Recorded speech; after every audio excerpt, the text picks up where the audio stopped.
దీవెన సందేశం. నీవే నా దేవుడవు, నీ చిత్తానుసారముగా ప్రవర్తించుటకు నాకు నేర్పుము. దయగల నీ ఆత్మ సమభూమి గల ప్రదేశమందు నన్ను నడిపించునుగాక. కీర్తనలు 143 కీర్తన 10వ వచనం.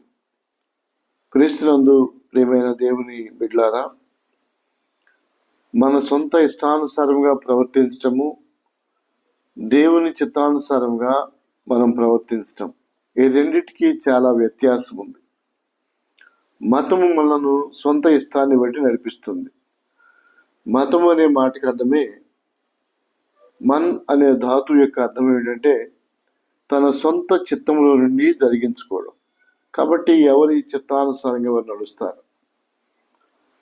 మనుషులు వారి సొంత ఇష్టాన్ని బట్టి నడుచుకునేట్లుగా మతం వారిని ప్రోత్సహిస్తుంది. యేసు ప్రభువారు అన్నారు, నేనే మార్గము, సత్యము, జీవము. ఆయన మార్గమై ఉన్న దేవుడు. ఆయన మార్గంలో నడుచున్నట్లుగా ఎవరు తమ ఆత్మీయ జీవితాన్ని భద్రపరుచుకుంటారో వారు సమభూమి గల ప్రదేశంలో, అనగా శాంతి, సమాధానము, నెమ్మది కలిగిన ఆయన సన్నిధిలో నిలిచి ఉండేవారిగా ఉంటారు. ప్రభు అట్టి అనుభవాన్ని ప్రతినిత్యము మనకు అనుగ్రహించి నడిపిస్తూ ఉండగా హృదయపూర్వకంగా నమ్మి ఆయనను వెంబడించే వారిగా మనం ఉందాము. ప్రభు మిమ్మలను దీవించునుగాక. ఆమేన్. సర్వకృపానిధి పరిశుద్ధుడైన మా ప్రభువా, ఈ వాక్యమైన ప్రతి బిడ్డను దీవించండి. దీవెన సందేశము ఈ నూతన సంవత్సరంలో వారి హృదయాలలో నూతన కార్యము జరిగించినట్లుగా కృప చూపండి. సమభూమి గల ప్రదేశమందు నిలిచేటువంటి అనుభవంలోనికి నడిపించండి.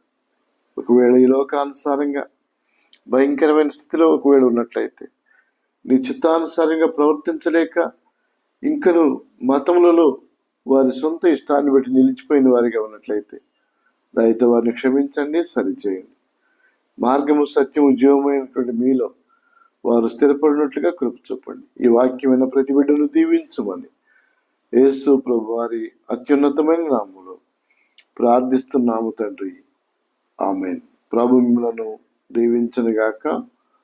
మీ ప్రియమైన దైవజనులు reverend Aramanda Solomon Raju, Sudha Solomon Raju, Vanasthalipuram, Hyderabad. God bless you one and all.